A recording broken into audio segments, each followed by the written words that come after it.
What's up, everybody? MXT here, and today I'll be playing none other than Corpse Factory PC Gaming Episode 9. Oh, yeah.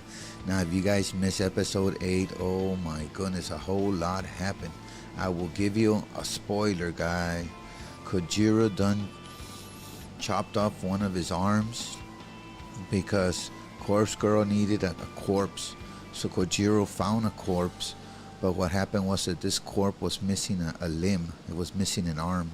So when Kojiro told Corpse Girl that the cadaver was missing an arm and it might cause, conflict or whatnot, she said that he better take care of it. She doesn't care what he does, even if he cuts his own arm. So he proceeded to do that. And sadly enough, he even cut the wrong arm, and then he starts laughing and whatnot. And what happened is that Aoi's boyfriend showed up, the one that he was trying to kill. And he caught him, bleeding and everything. And so he had gasoline. So his intention was to go there and burn the morgue. And he went ahead and did that while Kojiro was there. And that's where we concluded in episode 8. So I can only surmise or guess that Kojiro's dead, but we'll see. Without further ado, let's get into this. This is going to be interesting to see.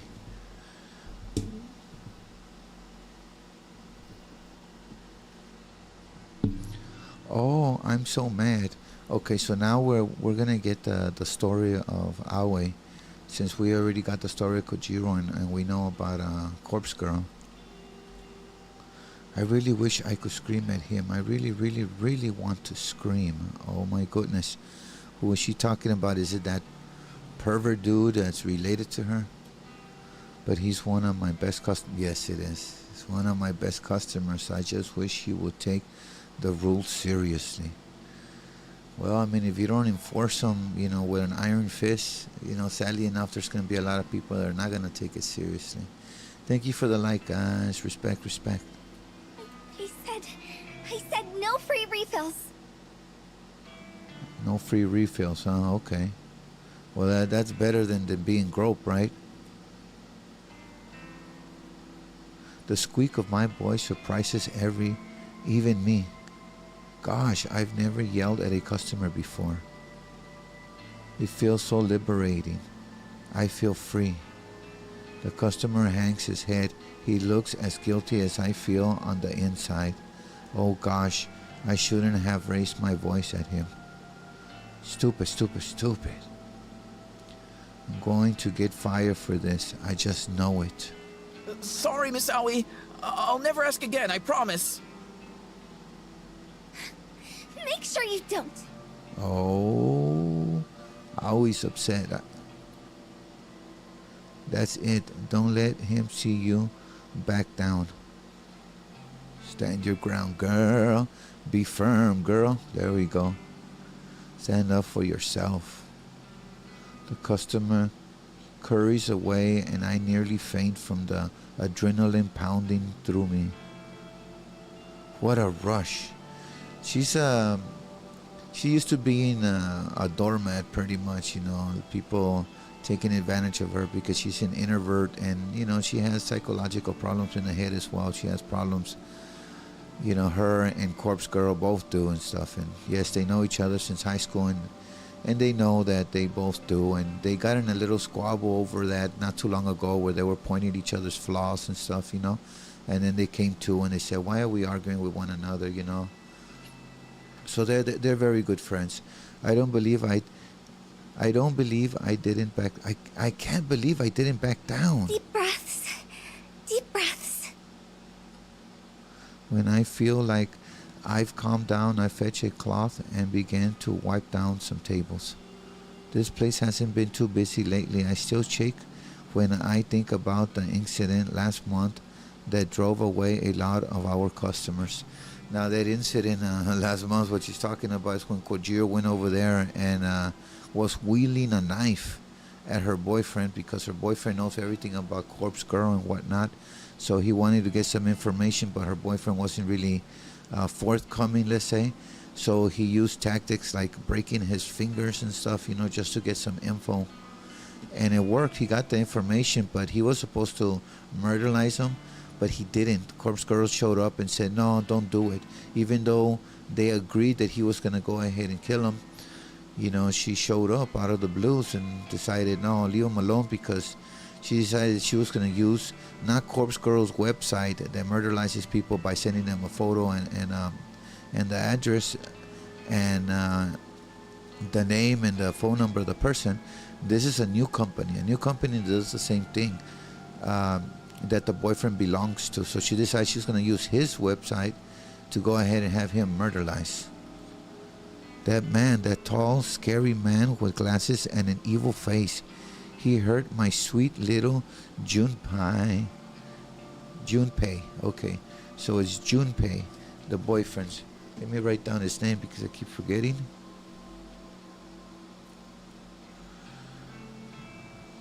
Junpei.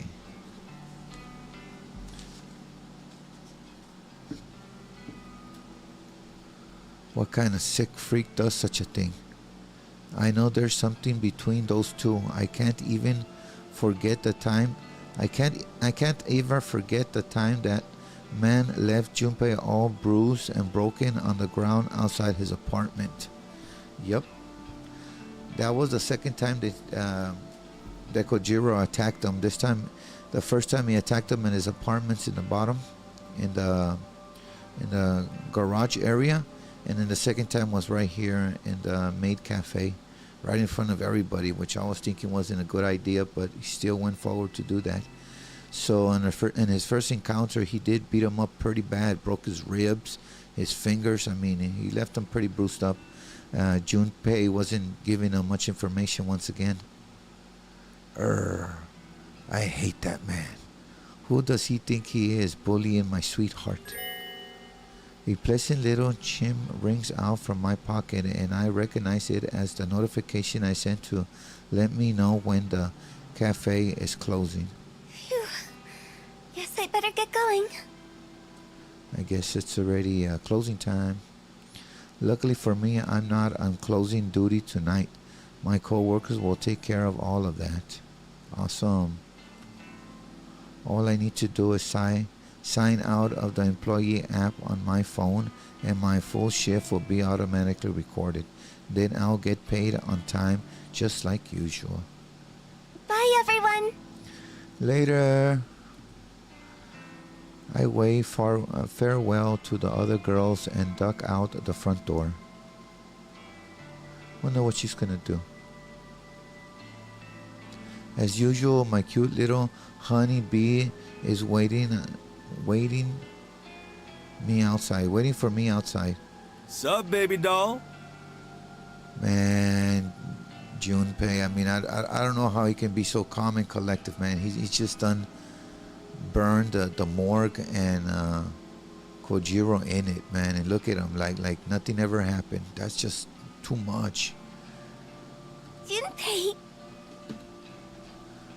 I rush into his arms and give him a big snuggly cuddle. Okay. I'm so happy to see you. Of course, babe. I'm always here for you. I don't know. I mean, he sounds kind of scary. I mean, he does. I mean, if he managed to kill Kojiro, then he's definitely a murderer, and he's definitely an arsonist. And even adding to that, Junpei, prior to all that, he went to the morgue, and yes, hold on tight. He kidnapped. Well, I don't even know if I can call it kidnap. He stole all the corpse from the. He stole all the corpse from the morgue, and I don't know what he did with them. I don't know. He probably got rid of them or something. So I don't know. He's a crazy dude.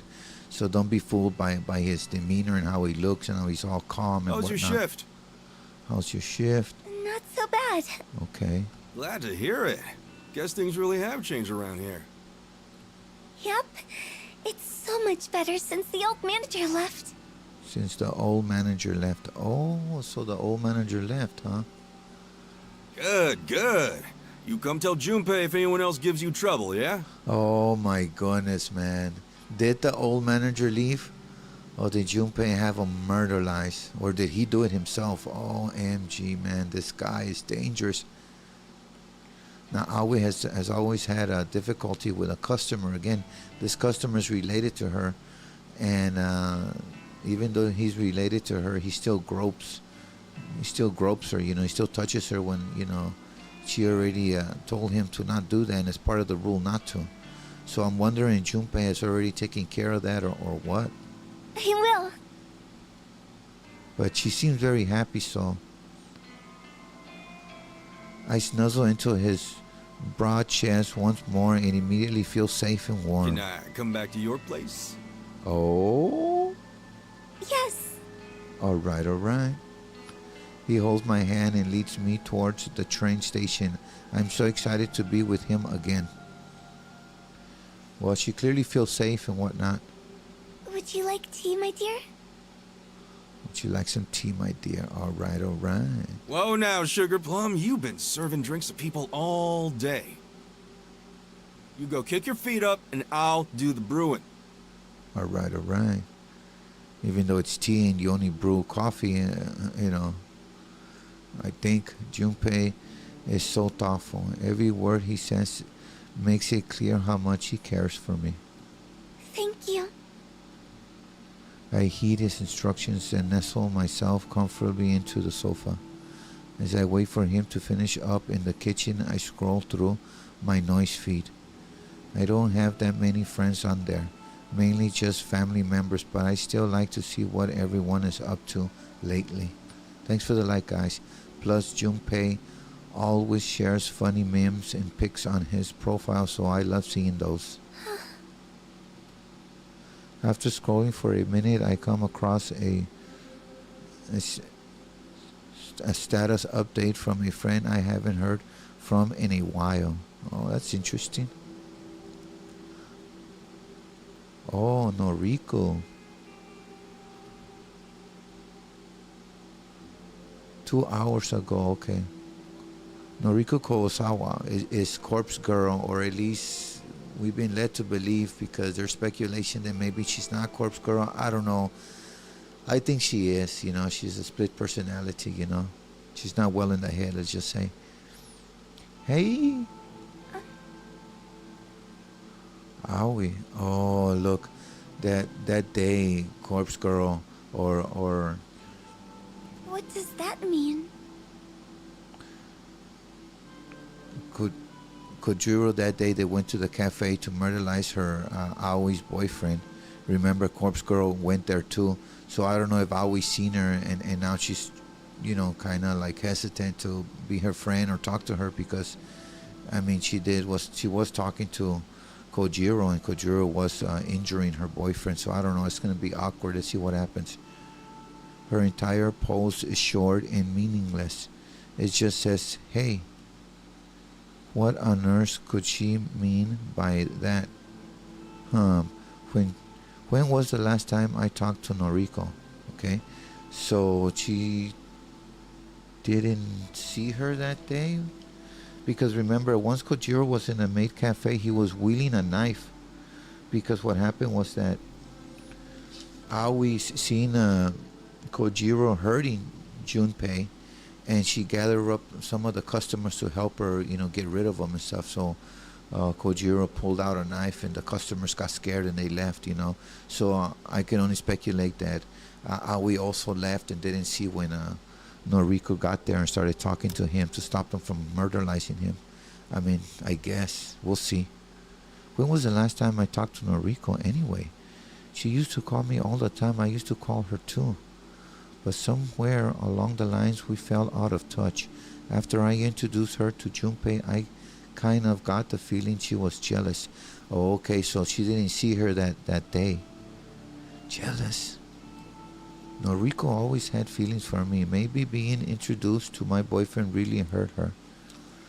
Now, Noriko does have fantasies of grandeur, of being with Aoi, as a couple. But it's never come to fruition, and Aoi has, Aoi placed her on the friend zone. Oh, now I feel terrible. Your tea, my love. All right. Junpei sets down the 2 teacups on the small coffee table in front of us of the sofa. Steam rises slowly from both cups. The sigh and scent immediately relaxes me. Thank you, Pumpkin. Junpei scoots onto the sofa right next to me and he leans his head on my shoulder. I raise my hand and run it through his hair as I continue scrolling through noise with my other hand. A post from a guy I went to school with, Shinya Fushikawa, grabs my attention.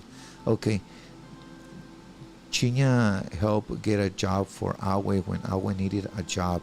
Aoi requested a job or assistance to gather another job from Noriko. Now Noriko's boss is Shinya. What happened was that they got her the job, but then Aoi didn't even show up. So Shinya kind of got in trouble with that, but they took care of it. And they are, they know each other from high school and whatnot. Grabbed my attention. Shinya. With a capital S. Okay. Fuchikawa. One step closer to solving the mystery of the death around Tokyo. Oh, okay. Now Chinya's father is the main detective that is investigating the spree of murders and stuff. That includes Corpse Girl, but also the new factory, the new human removal website that does similar things like Corpse Girl website, which is murderize people. Helping my father, senior detective Fuchikawa, collect evidence from the crime scene. Oh my goodness. It's like a dream come true. Thank you, Father. Oh my goodness. Huh, interesting. Now Chinya, he really loves, playing detective, so now he's teamed up with his father, so Chinya is pretty smart.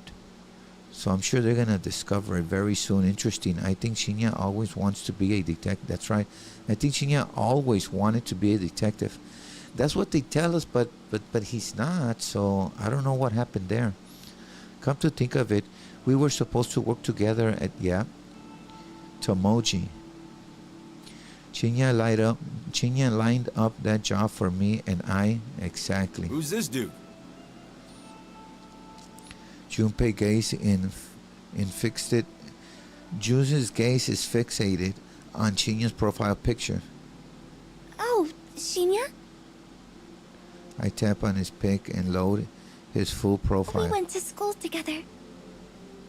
I scan through his profile and read some more of his recent posts. Okay, 2 days ago. My father has enlisted me to help with his top secret investigation. Oh my goodness. Can't divulge any further information. My lips are sealed. Top secret.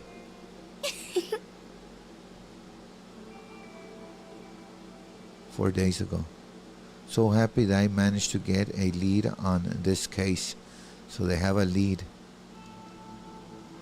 I submitted some information to the detective in charge of the serial murders around Tokyo, who just happens to also be my father, and he said I can join the investigation team as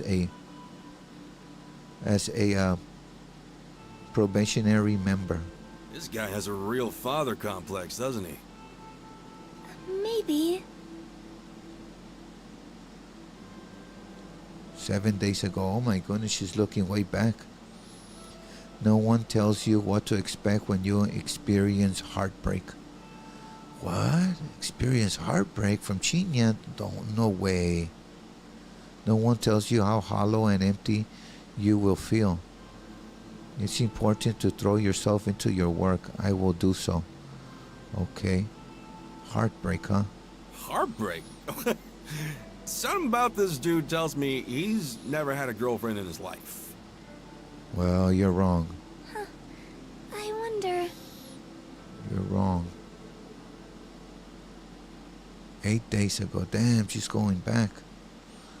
Farewell, my love. I'm sorry I couldn't be the man you wanted me to be. 8 days ago he was doing that? But who is he referring to? to Tomoe Watanabe, my soulmate, my other half, my one and everything. Oh my goodness, is that right? How? Why? Please forgive me. Jeez. Have some dignity, dude. Damn. Wow. He really likes to share everything, doesn't he? Yeah, now that I think about it, that's true. I swear, he never used to be this dramatic. Yeah, he was used to be kind of stiff. Junpei yawns and puts his arm around me, a classic move. He's so sweet and romantic. I put my phone down and snuggle into his body. He's like a big, soft teddy bear. I should get going once I finish this cup of tea. Really? Do you have to go? Yeah, sorry, babe. I gotta check in on Mom tonight. Alright, alright. Oh, okay. You'll be okay, right? The thought of being alone forms a pit in my stomach. Don't worry. I'll help you out before I leave. Thank you. Junpei takes one last sip of his tea and gets to his feet. I'll check the usual stuff. Okay. What was the usual stuff? He's gonna check closets and stuff like that? I mean, how paranoid is Aoi? Yes, please. He walks behind the sofa and ruffles my hair with his rough hands. The bandage is wrapped around, his fingers feel coarse against my scalp. He has wandered around my small apartment. He calls out to me. Oven and stovetop are both switched off. Okay. The kitchen tap is off. No drips. He moves into the bathroom and his voice echoes against the tile wall. Tap is off in here too. And the shower is off. Okay. Finally, he moves to the front door. I'll lock this door properly when I walk out. Alright, alright. You just have to put the deadbolt in place, okay? Alright. Okay.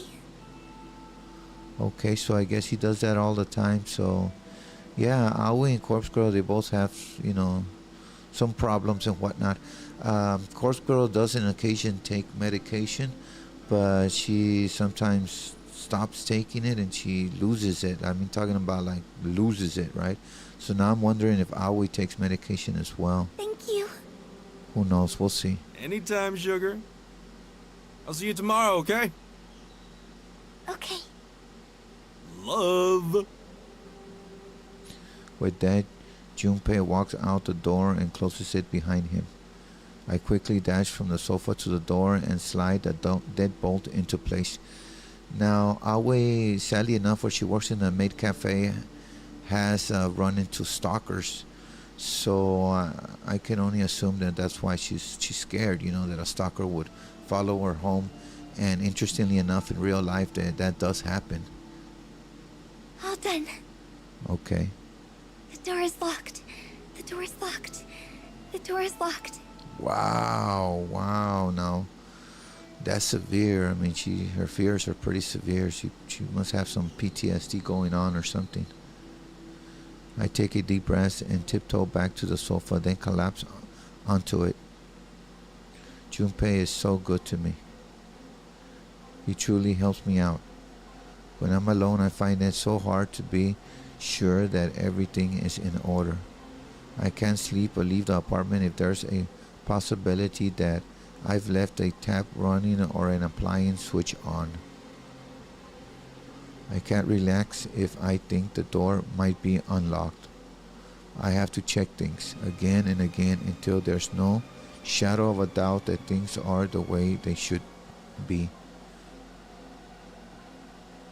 I don't remember when this obsessive compulsive behavior first started.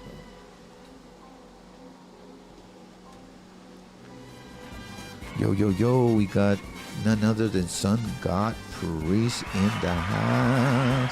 What's up, my brother? Thank you for the visit. Thank you for the like. Stay for Corpse Girl Delight. Oh, yeah. Respect. Good to see you, bro. Much love.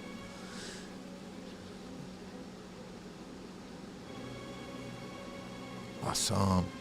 I don't remember when this obsessive compulsive behavior first started. So it's obsessive compulsive disorder. But I've been battling it for as long as I can recall. At the very least, when Junpei is here, he checks everything for me. He's so good to me.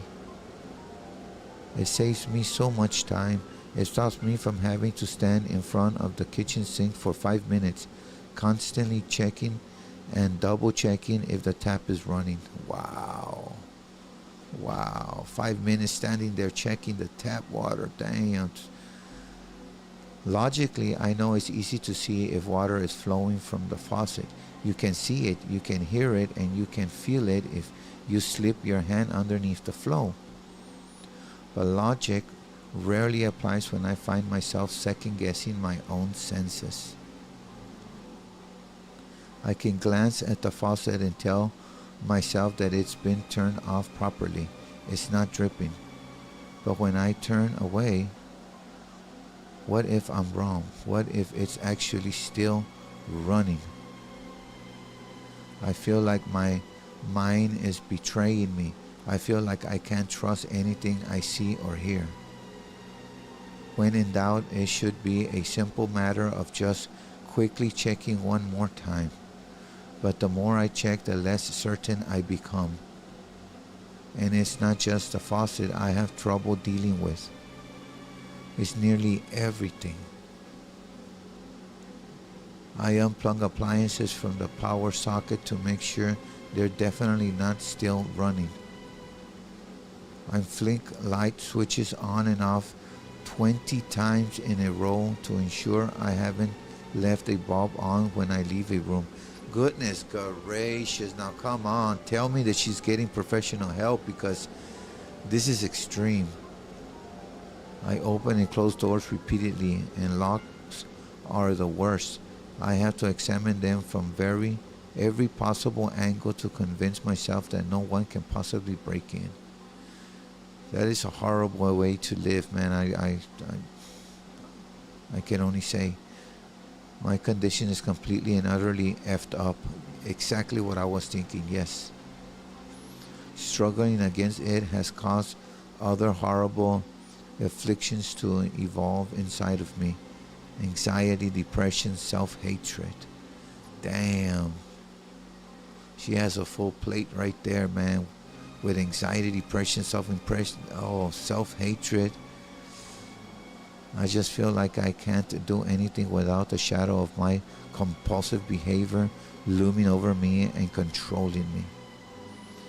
Now tell us that you're getting help, girl. Tell us that you're getting help, medication, maybe even counseling.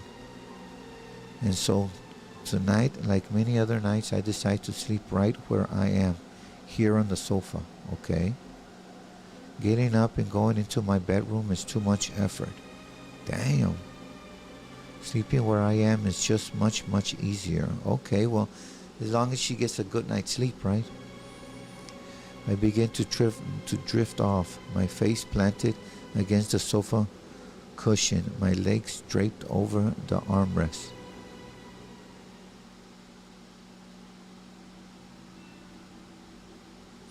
Monday morning.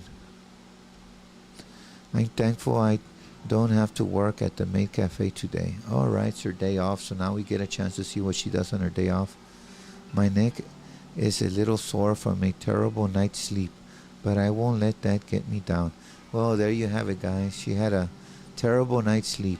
She should have gone to her bedroom and slept on her bed, but it's Monday, the start of a fresh, brand new week. I've got lots of exciting things to look forward to. Awesome, awesome. For starters, I'm expecting a delivery of some items I ordered online over the weekend. It's mostly snack food, but still, I can't wait. Secondary, I'll get to see my Junpei again this afternoon. I'm going to go meet him when he finishes work. Third, my favorite anime airs on Monday nights. There's a new episode every week. Well, except for when they run repeats after a season has just finished. Junpei loves anime as much as I do. Granted, he's not into my favorite series. He says it's a little too girly, but he likes a lot of other shows. We have so much fun discussing characters and stories we like, even if the show he watches scares me a little bit. Yes, it's going to be a good day. It's going to be a good week. My upbeat mood is instantly shattered when Noriko Kuwasawa name lights up on my phone screen. So her mood instantly shatters when she sees Noriko's name. She's calling me. We haven't spoken in so long. Why? What does she want from me? Noriko, she's such a shore. She whines and complains so much about her life, but she doesn't know how good she has it. So what if she's scared of leaving her apartment? Agoraphobia isn't that bad. So yeah, so she's scared of leaving her apartment. Let me write down agoraphobia. So when it comes up, I understand.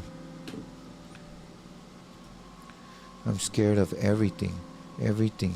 She's so selfish, thinking she's the only one who has it rough.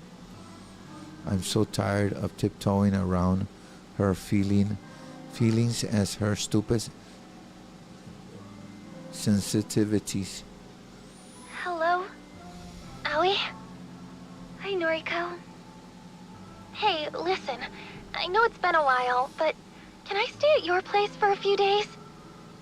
Oh wow, that's a crazy request. Wow. I got booted out of my apartment for not paying the rent, and, well, I was living in this abandoned factory, but I can't do it anymore. I hate being there alone. The guy I was spending time with just disappeared, and now... Oh, she's talking about Kojiro, that he just disappeared. Aoi? Are you there? Oh, see, that's gonna be an inconvenience for Aoi because she invites her boyfriend over and she likes spending time with her boyfriend in her apartment. So let's see what she says. Is this crazy? Oh, be very for real? She hasn't spoken to me for weeks, months. Wow, it's been that long? Months. And now she wants to live in my apartment. Aoi? Wow. Sorry, Noriko. You can't stay here. Okay. She's being strong and saying no. Well, fuck you too. Oh, I did not expect that. Wow, that struck me pretty hard. My phone dips between twice and the call abrupt ends. I'm sorry, my phone beeps twice and the call abrupt ends. What the hell is her problem? Before I can even blink, she calls me again. I'm hesitant to answer this time, but... Noriko? Oh, Corpse Girl, that was very harsh. I mean, that was... But, I don't know. Sorry, I overreacted. Super I overreacted. think I'm in trouble. I think Corpse Girl is trying to kill me, and I need somewhere safe to stay. Oh my goodness. Corpse Girl is trying to kill her. I think Noriko has finally lost the plot.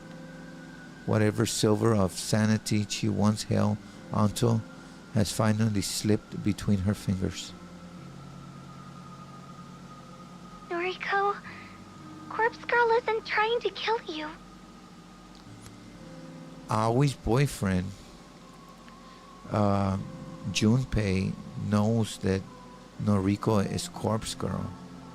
And he also murderized Kojiro. And he also knows that Corpse Girl and Kojiro conspire to murder him. And here she is asking if she can spend, a couple of days at Aoi's apartment. That's just all crazy. What? How would you know? You are Corpse Girl. Remember? Aoi knows? do you? I'm the one who wants to kill you. Why? What? What? I'm going to fucking murder you in your sleep. Noriko's silence convinces me that her memory is returning. Perhaps she called me in some delirious state or because of some fever dream. Shit. The call disconnects as she curses. Wow. That stupid bee. Did she seriously forget who she was talking to? I've had it up to here with her. As soon as Junpei works out the location of her factory, I'm going to go there myself and slit her throat open with my fingernails. Wow, this is the first time, we gain wind of Aoi's hatred for Noriko. Like, wow, she was keeping it in secretly very well. I'll let her bleed out all over me and tell her that she never meant a thing to me. I don't care how much she loves me. I'll end her life quickly before she has a chance to confess her feelings with one last gasping, dying breath. Wow. Once Noriko is dead, the human removal service will no longer have any competition. Oh my goodness. The human removal service is what we're talking about, guys. It's another website that also murderizes. Let me write it down. That also murderizes innocent people. We don't know too much about how it runs, but we know enough that there are competitors, as you can see. And now we know that Aoi is part of it. Now Aoi's boyfriend, Junpei, did tell Kojiro that the operation is run by two people. So now we know that it's by him, Junpei, and Aoi. Yo, we got another Den, Mustafa Amber TV. What's up, my brother? Always good to hear you. Always good to see you, without doubt. Thank you for the visit. Thank you for the live. Day for Corpse Girls Delight. Oh, yeah. Good to see you, my brother. Respect. Once Noriko is dead, the human removal service will no longer have any competition, and I'll finally be able to take her place as Corpse Girl. Wow. Mustafa Amber TV says that he's doing simply spectacular. Awesome to hear. I hope everyone is. Wow. How long has she known? During our school years, I was always envious of Noriko. She was so beautiful, so slim and graceful, and she had a wonderful family, parents that loved her more than anything. I never had any of that. I wanted so badly to be her. I struggled with my weight back then, but that wasn't the worst of it. I had an abusive mother and a father that essentially ignored my existence, well, until he killed me by splitting my neck open. What?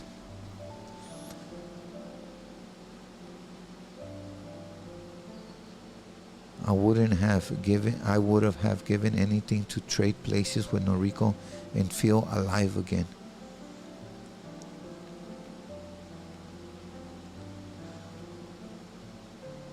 It didn't matter to me that Noriko complained about every aspect of her life. She moaned about how much she despised her delinquent sister. She griped about how her father walked out on her, but still sent her a birthday card every year. She lamented over the time her mother tried to kill herself in front of her and her sister, how her mother hung from the ceiling barely alive for hours and hours until Yuriko figured out how to call for an ambulance. Goodness gracious. That is traumatizing. But I would have taken all of that trauma over my own upbringing. I'd have traded my life for hers without a second thought.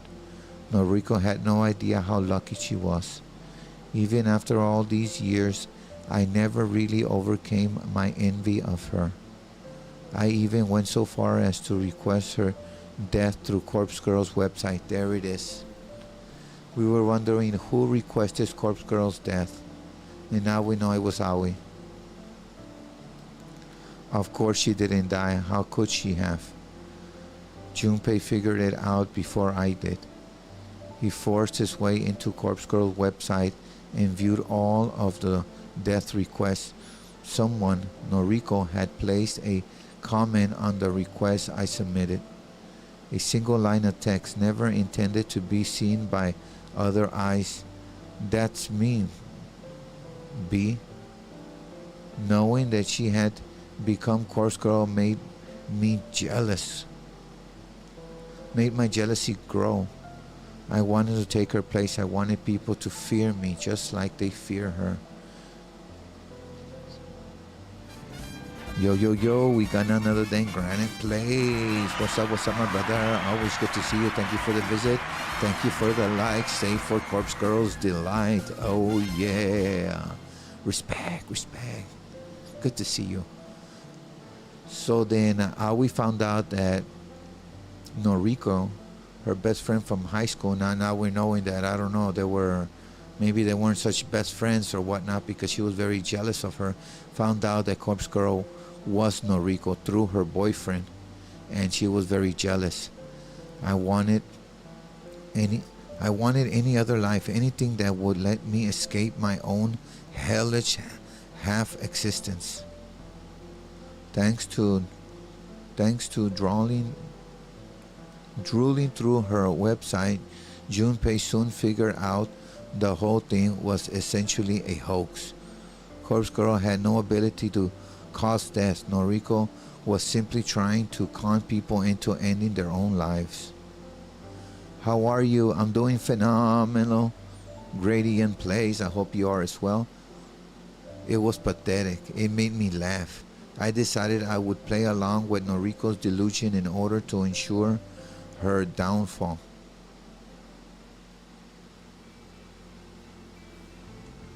It's finally time.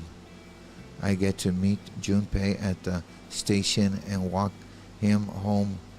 Yay! The Noise Corporation office is within walking distance from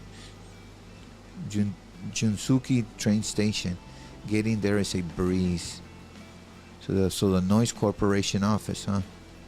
Junpei works on the 30th floor of the massive office complex. He's one of the top dogs. He works really hard to get to where he is. I'm so proud of him. Wow, okay, so he works in the noise department, huh? It's kind of funny to think that I almost got a job near here. The Tumore building is so close to Junpei's office. Noriko and Chinya hooked me up, but I completely bailed on them. Oh well, at that time I had no idea the love of my life worked nearby. I think I'm right on time, so Junpei should be here any second. As I wait patiently, a familiar looking girl climbs the stairs and wanders past me. Her outfit is kind of unprofessional. I wonder if she's an office employee. She looked a bit like a troublemaker. Wonder who it is. Where have I seen her before? She gaps. Aoi gaps. She caught me staring at her. Oh no, she's walking towards me. Hey, don't I know you from somewhere? Oh, it's Tomei. It's Tomei. No time to run away.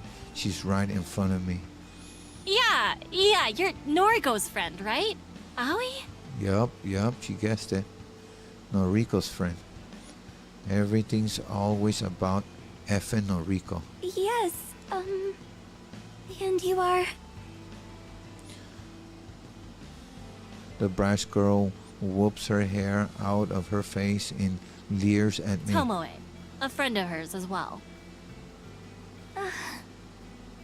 Oh, I suddenly remember where I've seen Tomoe before. I think she was in some of Shinya's photos. Yep.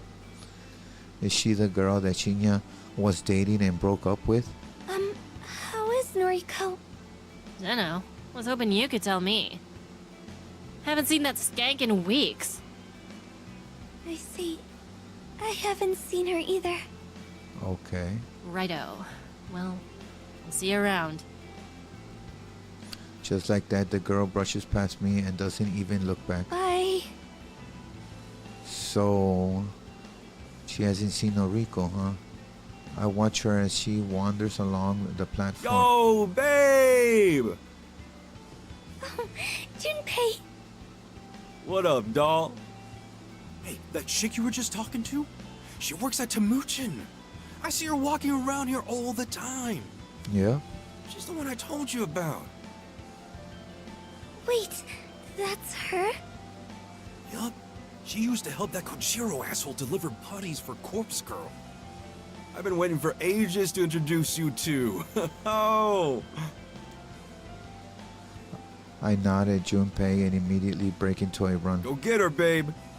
What? Junpei cheers fade as I leave him behind. Tomei, she's the one helping Noriko, helping Corpse Girl? We've been waiting for a chance to follow her. Junpei has been keeping an eye on her, but her actions and movements are erratic and hard to predict. Thanks for the love, brah. But today I fortunately have the opportunity to follow her. Okay, so she's gonna follow her. I wonder what her intentions are. I bet they're not good. They're bad intentions. I mean, unless she wants to team up with her. I mean, they do have that in common where they enjoy murderizing people and whatnot, even if it's not in their own hands, but they play a role at it. She's connected to so many people. Noriko, Kojiro, Shinya. They're all involved with Corpse Girl's operation. We want to track them all down one by one and cremate them like cadavers. Of course, I'm saving Noriko for last. I'll slice her open and bathe in her blood and be born again from her corpse. Damn, that's some sick way of thinking. I'll assume her identity and live her life and leave my own painful existence behind. I race along as fast as my legs will let me. My feet pound against the train platform and several people passing by stop to watch me out of curiosity. As long as Tomei doesn't notice I'm telling her, then I don't care who sees me. I follow her all the way to the end of the platform.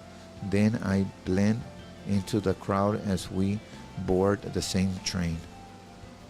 Now, it wouldn't be very hard to follow someone because in the train there's always packed, so I knock on the door to what I can only assume is Tomoe's apartment. She answers after just a moment and shoots me a puzzling look. Soon as the door is all the way open, I dash forward and slam into Tomoe with the full force of my tiny body. What the fuck? We tumble into the apartment, though Tomoe doesn't even lose her balance.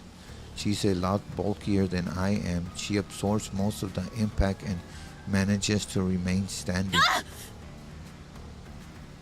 She grits her teeth and plants her hand on my shoulders, only to push me back with a mighty shove. What the fuck are you playing at? He just tackled me. I swing a fist at her face.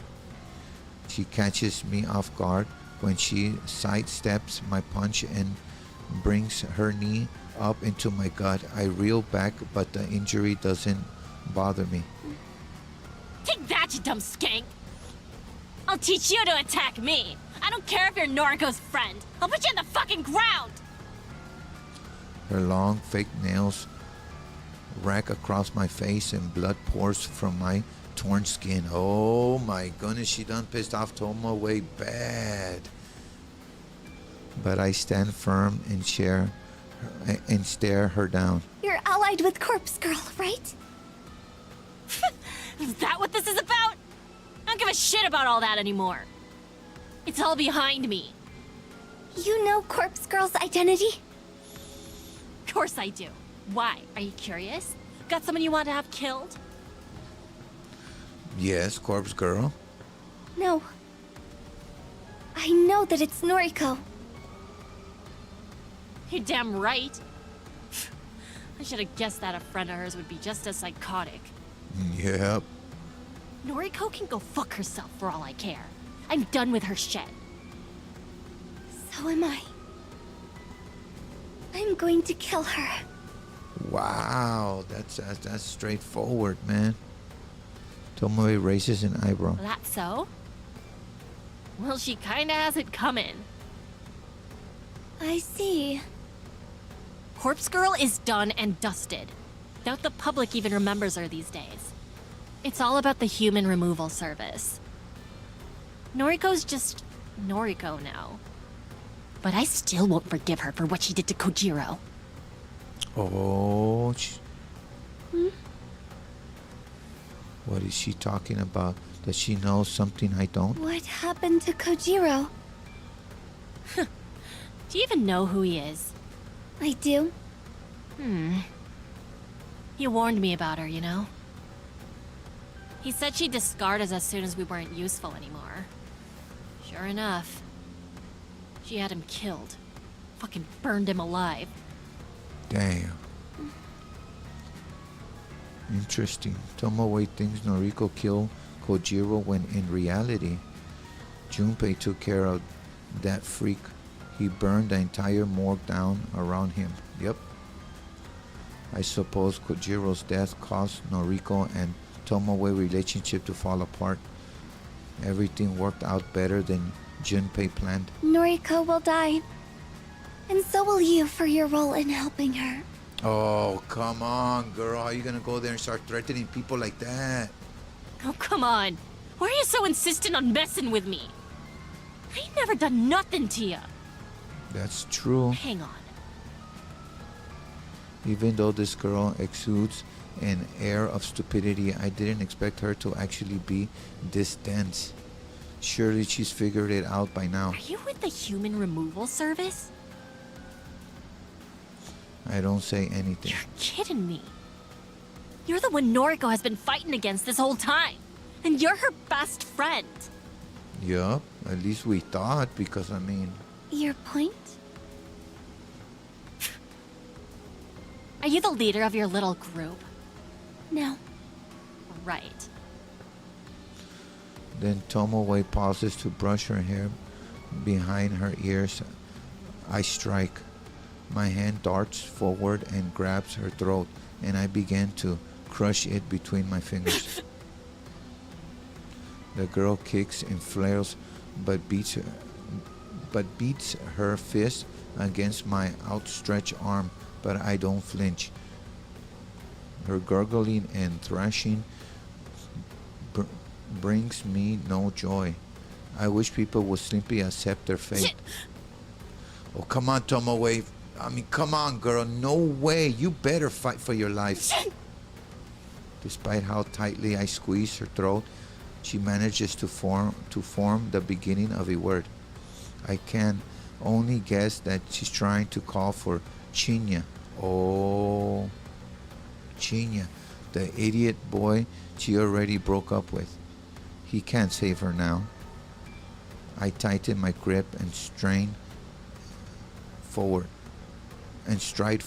pushing Tomoe back and pinning her against the wall. She kicks out at me and hits me directly in the knee. I refuse to buckle. Her fingers continually claw at my arm, slashing into my flesh and sending flux of blood across the room. She thinks she can hurt me, thinks she can fight her way out of her fate. Yeah, she can. She's strong. But nothing she does will ever injure me. You can't hurt the dead. Really? So Aoi is a zombie type thing. Immortal. Just like her boyfriend Junpei said. No way. This thought repeats in my mind as my face crashes into the floor. A ringing sound in my ear causes me to question what happened. The residue shockwave of a dull impact to my skull flowed through my head. I wouldn't call it pain or even an ache, just a sensation that something collided with me.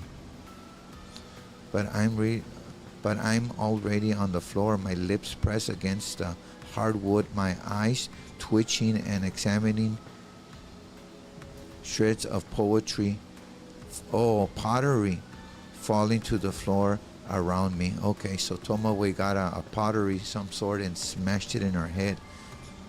A blanket of darkness ascends over me, and I hear the ragged sound of Tomoe breathing and someone's voice asking, "Are you okay?" But the question isn't directed at me. I don't think anyone cares that I'm laying here in my own blood. Oh, come on, let it be Chinya to save the day, man. I can't count how many movies I've been. Okay, I can't count how many movies I've been I've seen where characters claim they've had an out-of-body experience. I've heard the stories in real life too. People on the brink of death or unconsciousness tell tales of how they could view their own body from a lofty spiritual perch.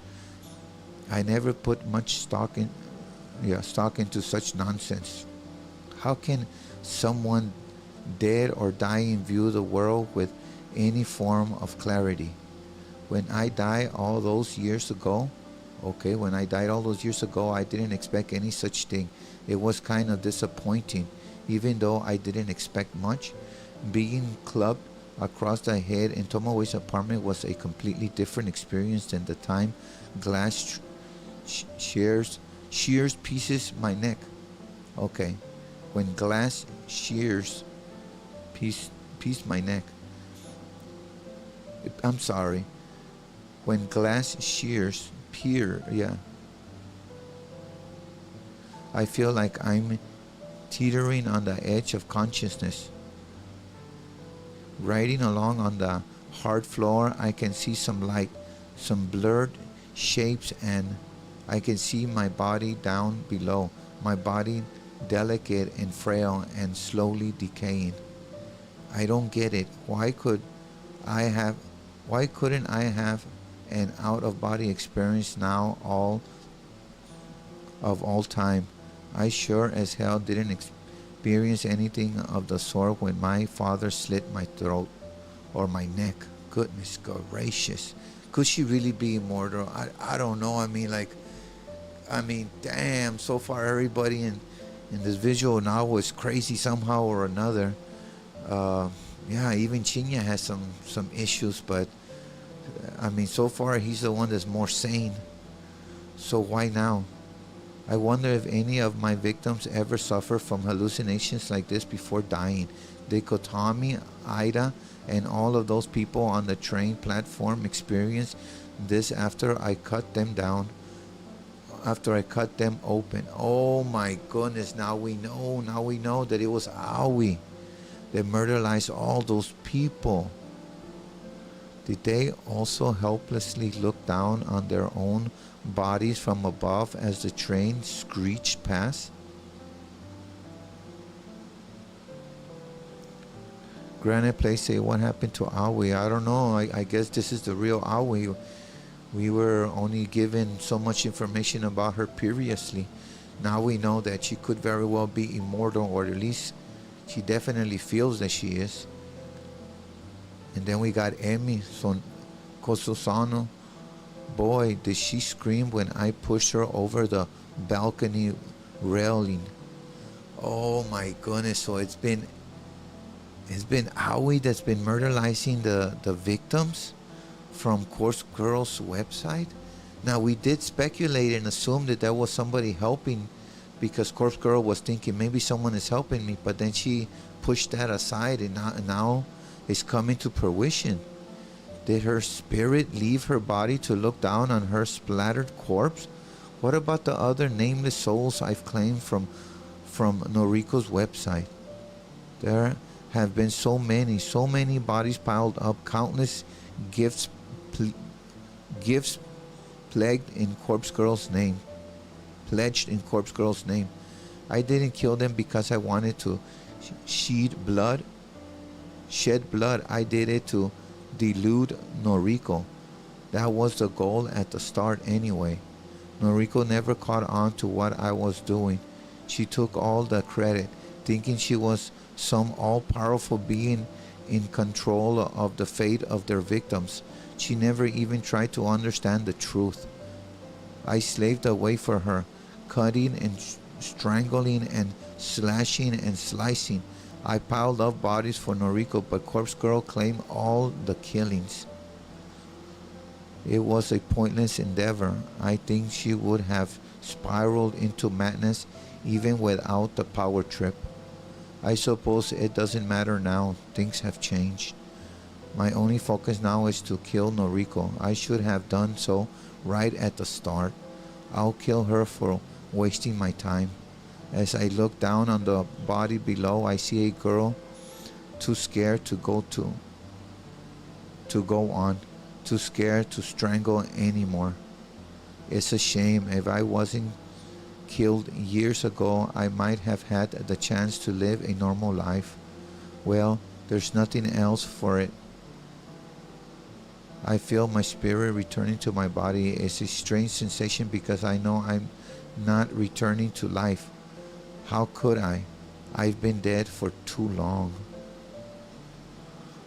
My only chance is to claim Noriko's life for my own. I'll become her and discard those rotten walking corpses. Wow. Tuesday, alright. I can hardly see without my glasses. Everything is blurry, foggy, lacking a solid outline. Colors blend into other colors. Blue blends into purple and yellow blends into brown. It doesn't help that I am particularly colorblind. Never had much luck telling red and green apart anyway. Without my glasses, I'm particularly blind, helpless. You're finally awake. You're finally awake, huh? Fucking skank. She spits at me, and her filthy saliva drips down the side of my face. It's warm. I try to lash out at her only to find my arms have been bounded to my side. I try to scream out, but my mouth is gagged with what I can only assume is a sock. I try to lunge forward, but I'm strapped tightly to the wooden chair I'm sitting in. I can't believe this. This is so strange. I just... Shut up, Shinya. Jeez. Sorry. The blurred form of Tomei and Shinya are pacing the room. Even without my full vision, I can tell that the room is bright. Sunlight is pouring in from the open window. Just how much time passed since I was knocked unconscious? Give me a second, guys. One second.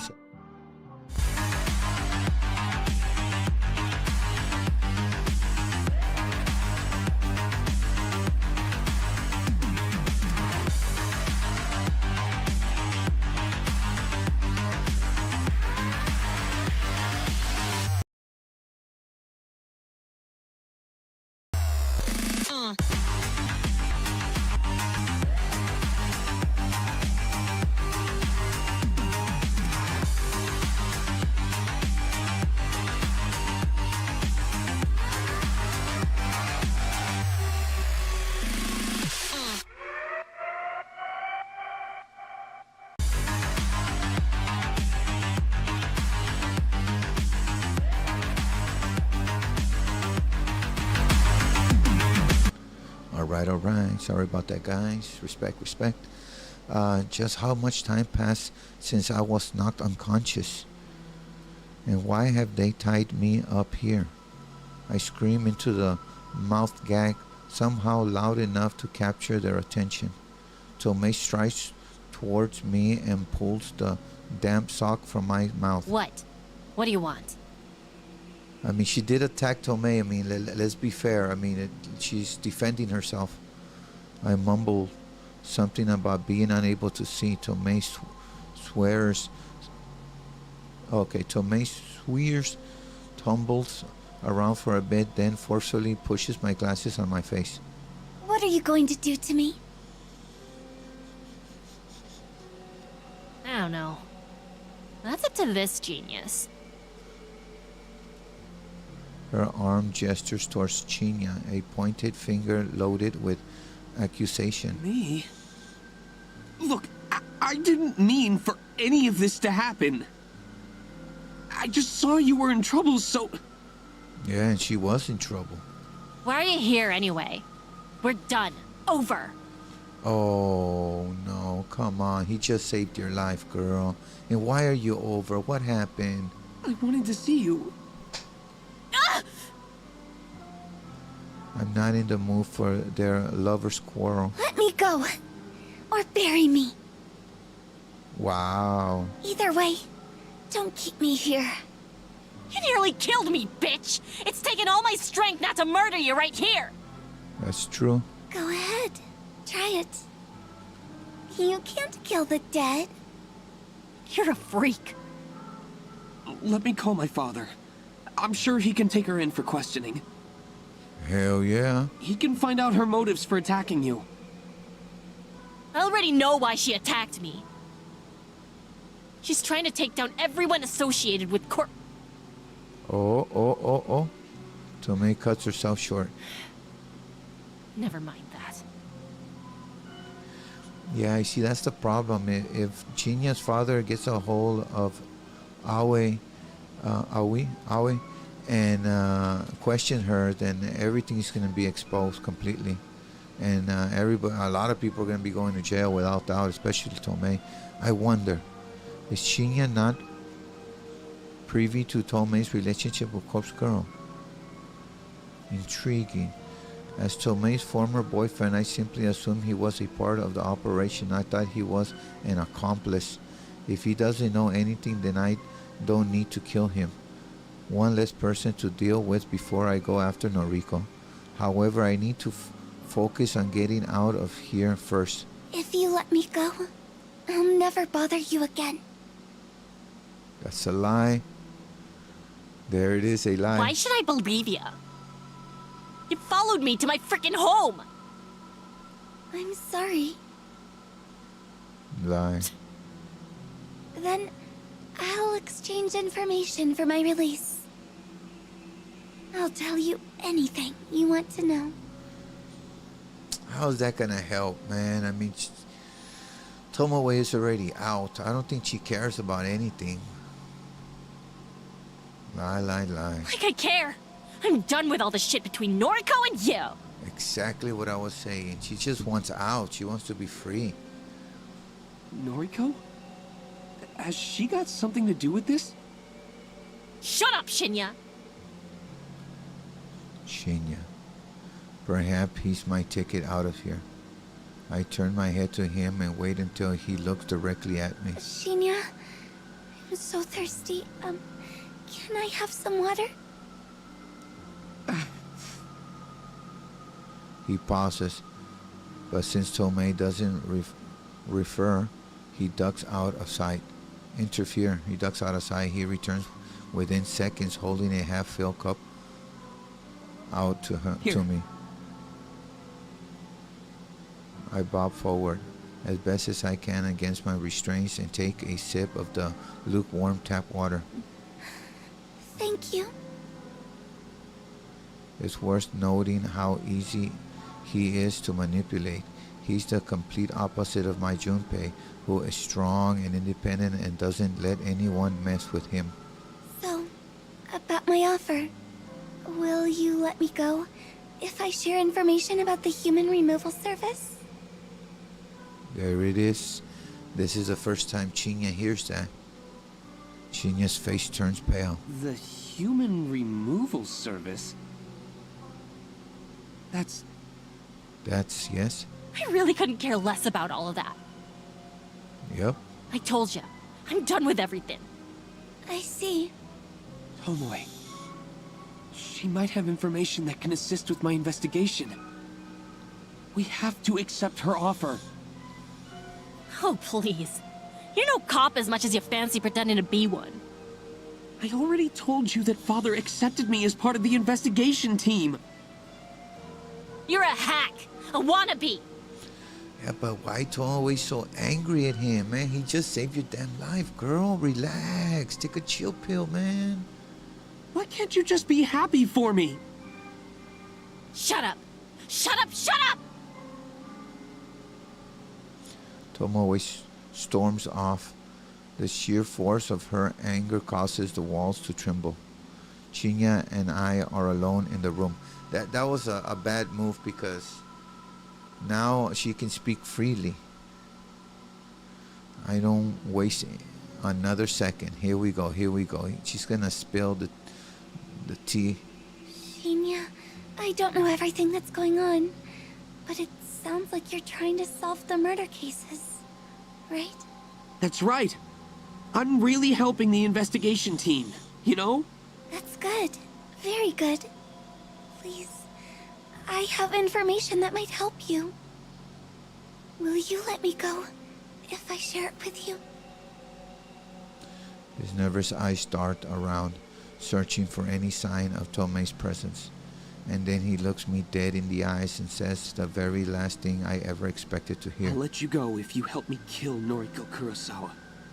Oh my goodness. Oh my goodness. Shinya wants to kill Noriko Kurosawa. Oh my god, man. There's plots and twists all over the place, man. Now Shinya wants to murder Lizer? That's the last thing I would expect. This is your apartment? Yes. So he let her go. Please forgive me for intruding. Shinya bows politely and removes his shoes. He places them carefully in front of the doorstep and takes a stride forward. He takes a good look around before turning to me. You have a nice place. Okay. Oh, please, I wish he would cut the formality. That's exactly what I was thinking. Is like, come on, cut the chit-chat, man. Get to the point. We're here to discuss serious business. He's acting like we're new co-workers or something. I walk over to the door and make sure it's fully closed. I slide the deadbolt into place. The door is locked. Like, if she is immortal or a zombie and she's been killed before and doesn't die, why is she so damn scared about the door being, unlocked or locked or whatnot? Why is she so scared? Like, I don't understand if she's immortal. I whisper this under my breath so Chinya can't hear me. The door is locked. Okay. Repeating phrases like this has become a sort of mantra. It helps me concentrate. When I'm about 20% sure the door is actually locked, I wander back to Shinya. I'm sorry, when I'm about 90% sure. It takes all of my willpower to refrain from turning back and checking once more. Thankfully, Chinya distracts me from my inner turmoil. Is everything you told me true? I want to make sure I have all the facts straight. Oh, so they already touched base on details, huh? Yes, it's true. All of it.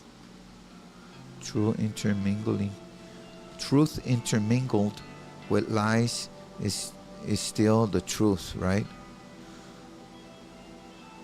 I looked out when Tomei left the two of us alone in her apartment. If I'd had to explain things to her, I would have had to give her inside information on the Human Removal Services operation. Anything less could have clashed with her existing knowledge and caused her to doubt me. But since But since I only had to explain things to Chinya, I had already determined that Chinya wasn't in the loop, so I conquered a convincing lie in order to secure his cooperation, and he bought it. Just want to get my head around it. Noriko Kurosawa is Corpse Girl. She's the one that was behind the initial string of murders across the city. She delivered photos and corpses to her victims in order to convince them that they would die soon. And that had the effect of causing people to kill themselves. Almost a self-fulfilling prophecy. Of course, all of this part is true. Kind of. Chinya doesn't need to know that I acted behind the scenes and brought the victim low by my own hand. Those acts of violence almost seem like a distant memory now. I was so committed to aiding Noriko that I couldn't think of anything else. In the end, my assistance didn't help my own situation. I only propelled Noriko's ego into the stars and continued to suffer my cursed half-existence. But it wasn't long before another group started killing people in much the same way as Noriko did. A group called the Human Removal Service. I mean, considering that she mixed things with lies, she did tell him a lot. It killed hundreds, if not thousands of people in the past months. Damn, thousands of people. Good God. Again, all true so far. And you were enslaved by Noriko? Forced against your will to infiltrate the Human Removal Service and bring them down from the inside? That's right. Wow, okay, so that right there's a clear lie.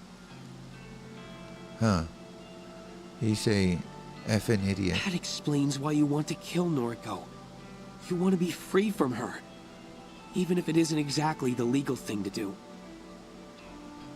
Legal? What kind of pedestal is this guy standing on? He specifically requested assistance to do the exact same thing. He wants Noriko dead, just like I do. But if I remember correctly, you only managed to learn one important thing about the Human Removal Service, right? Alright. Yes. The group is made up of dozens of members. Dozens of people that all masquerade as the leader known as the Herald. Okay. There's no single person responsible for the murders. It's the joint effort of a large group, all striking across the city simultaneously. Okay. Am I correct? And there's the real kicker. He's absolutely spot on. I didn't mind sharing this tidbit of information with him. It does nothing to assist with his investigation, and wrapping the lie that I was Noriko's lackey in a blanket of truth makes everything all the more convincing. Yes. That's right. Okay. Phew, okay. I think I understand everything. Thank you for your help. There's one thing I'm not entirely comfortable about. Chinya hasn't been forthcoming with his reasons for wanting Noriko dead. I'm waiting to know about that too, man. I'm curious. Like, did he just say it like to say it but doesn't mean it, or is he being serious? If I don't air the question, I feel like he will never address it. Can you tell me why you want to kill Noriko? He tries to back away from the question by twiddling his thumbs and pretending to examine the nearby wall. Shinya, I need to know. Otherwise, how can I trust you? Trust? It's a word that has always made me laugh. How can I trust anybody? I couldn't even trust my own parents, the people who wore the rise and protect me, who swore to raise and protect me. My mother hit me when I misbehaved, when I overslept by 5 minutes or raised my voice ever so slightly. I was a child. How could I ever trust her not to slash out at me? My father, how How could I ever trust him after he killed me? Oh, get out of here. Oh my goodness. What the hell is going on? My father, how could I ever trust him after he killed me? Now Chinya's immortal as well? And Noriko, the one friend I opened up to, the one person who knew all about my struggles, she betrayed me. She kept her perfect life out of reach, taunted me with it, dangled it in front of me like a carrot on a string. Well, he says she kept her perfect life out of reach, but Noriko didn't see her life as a perfect life. And when I asked to share her life with her, she completely misinterpreted. She told me she loved me. She told me she wanted to be with me. What?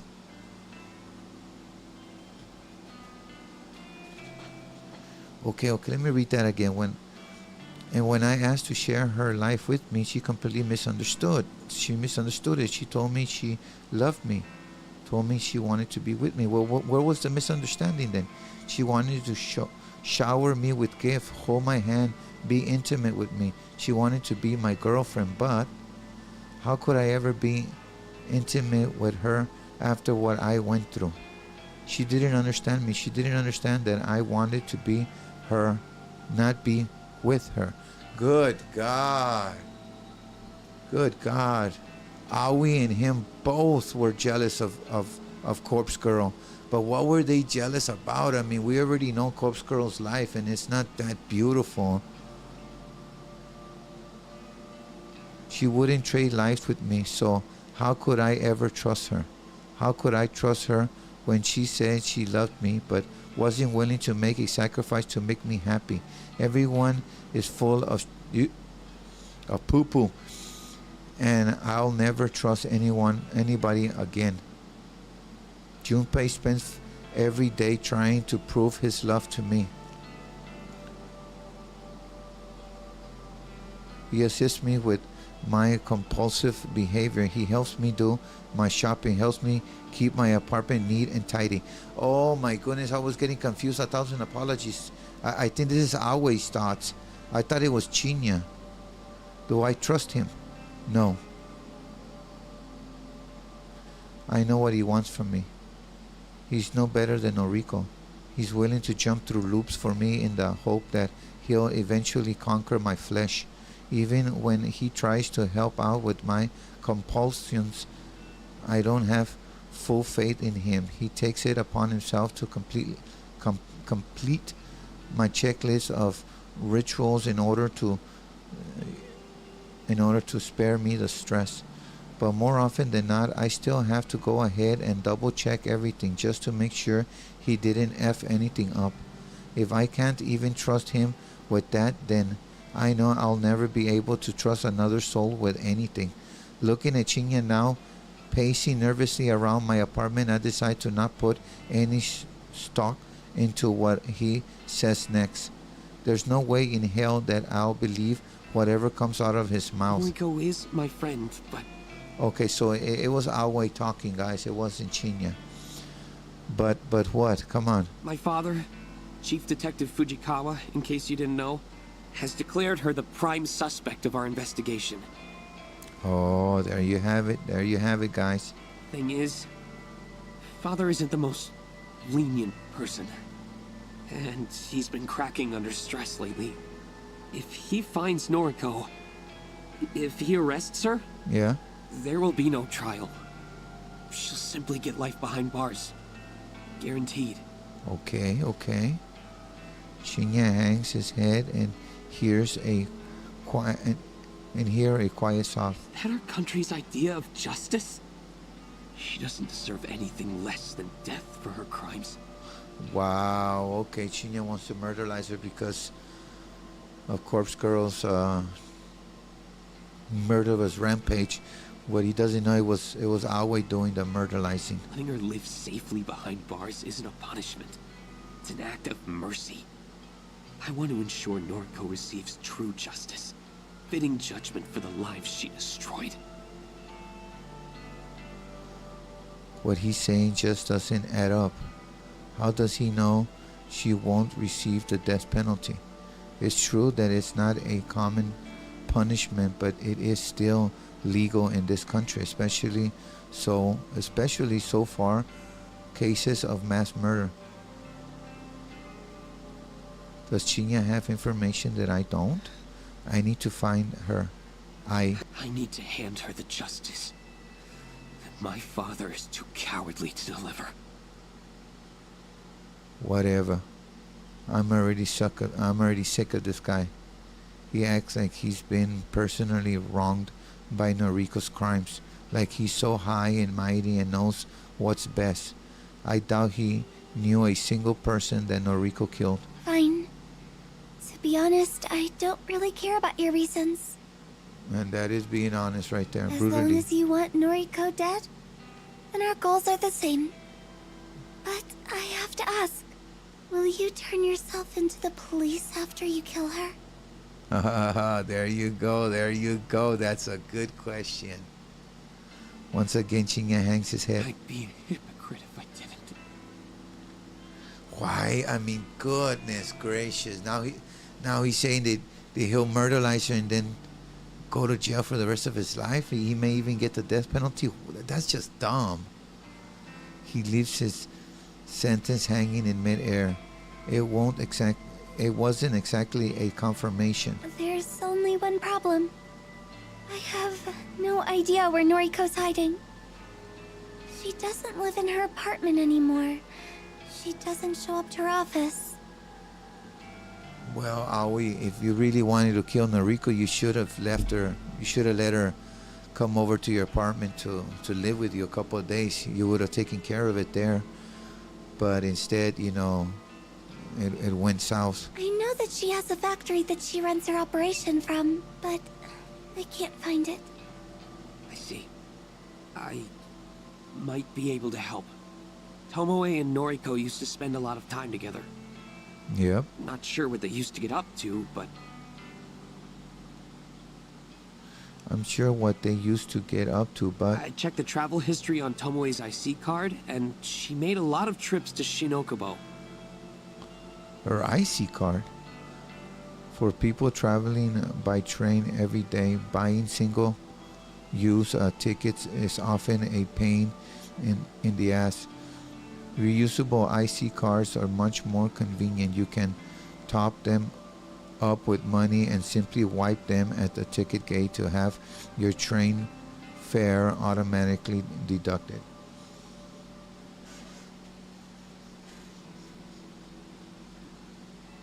Best of all, they keep a record of your transaction history and the stations you've traveled to recently. The fact that Shinya even thought to look at Tomoe's travel history makes me want to reconsider my initial assessment of the guy's detective skills. Shina Okubo, you say? Yeah.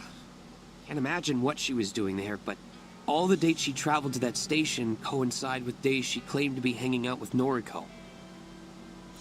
I still don't think Shinya realizes that Tomoe was in on Noriko's operation. Regardless, this is valuable information.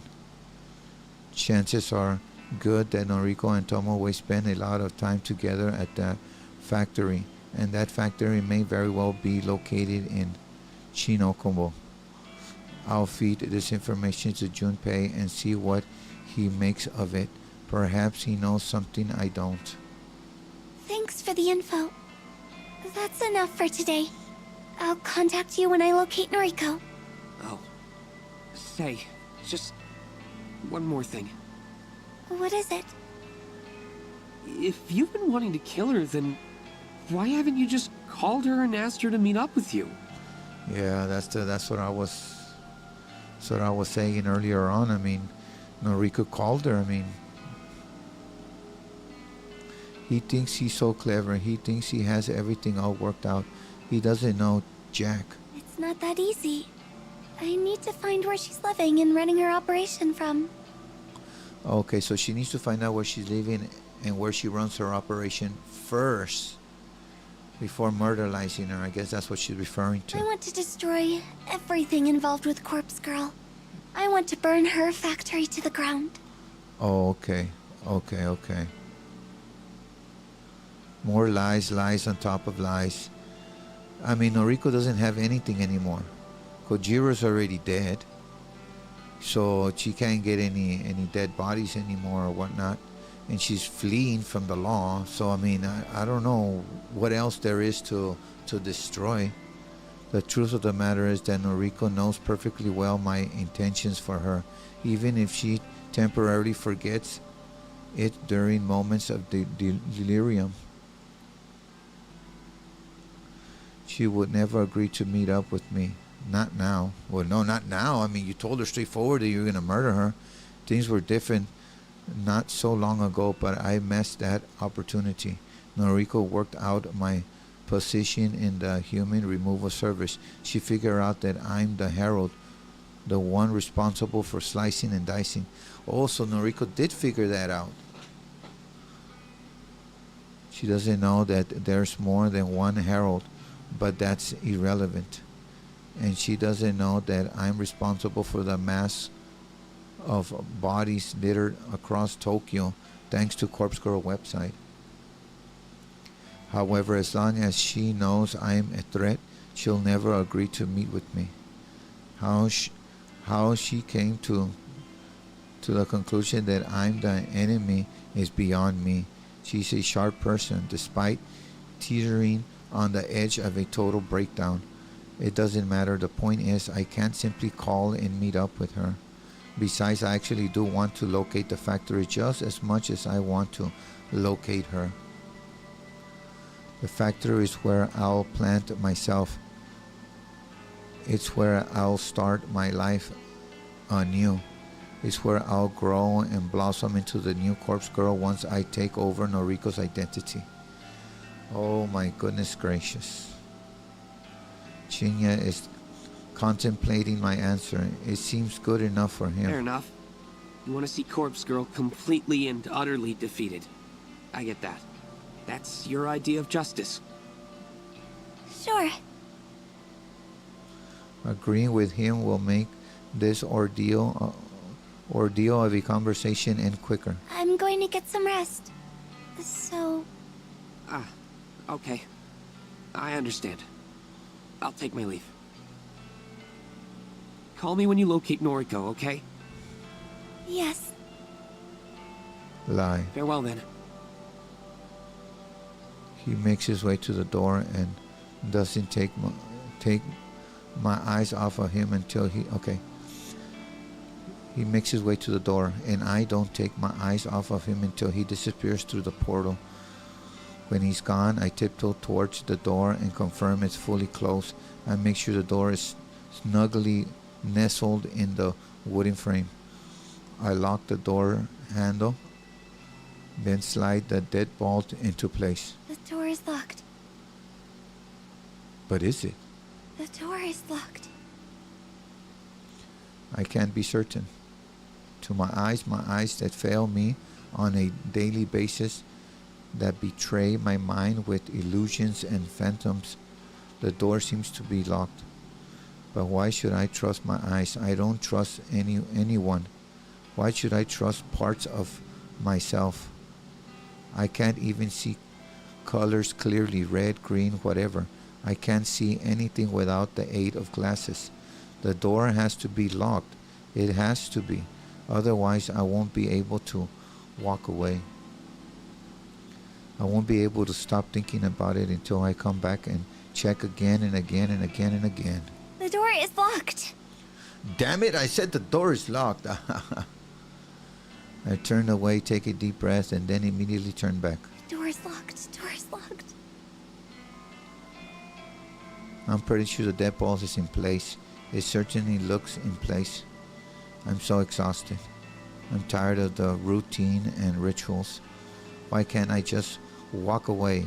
If I walk away, the problem wouldn't exist. I wouldn't be stuck standing here, checking and double checking something so trivial.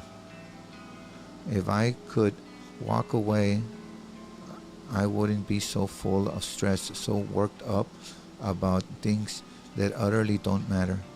Another deep breath, and I step back. Doors locked. I turn, run, dash. I sprint through the room, sprint through the hallway. I slam my body into the bedroom door, throwing it open wide.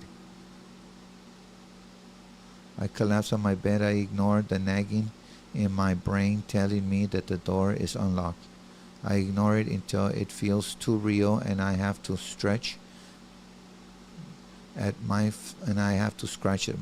flesh just to distract myself. I pull my pillow over my head and hold it tightly around my face. I'm safe here, safe in my bed. The door is locked. I try to convince myself to fall asleep, tell myself I'll feel better after I rest. I hope I lock the front door.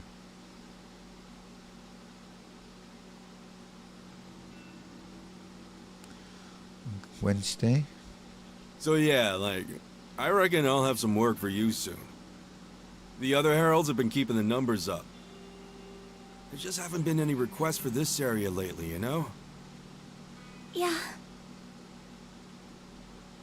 I'm only half listening to Junpei. He says something about why I haven't been tasked with killing anyone lately, but I don't really care about the reasons.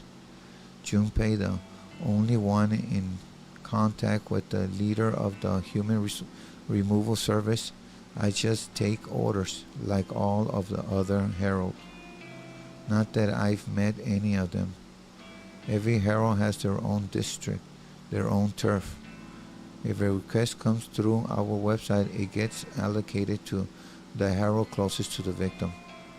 It must have been a week since I last got to kill, maybe 2 weeks. It's not that I like the killing, it's not that I want to do it. I fulfill the request simply as a way to antagonize Noriko. It's my role to play in backing her into a corner and shutting down Corpse Girl. And so far, thanks to my contributions to the human removal service, we have been incredibly successful. Corpse Girl is all but a distant memory to the general public. If people really want to request somebody's death, they come to us, not to her. I don't plan on remaining with this group for much longer. After all, Noriko's pretty much already broken. She's a wreck. Once I find her, I'll possess her and quit this group. Then I'll finally have the life I've always wanted, Noriko's life.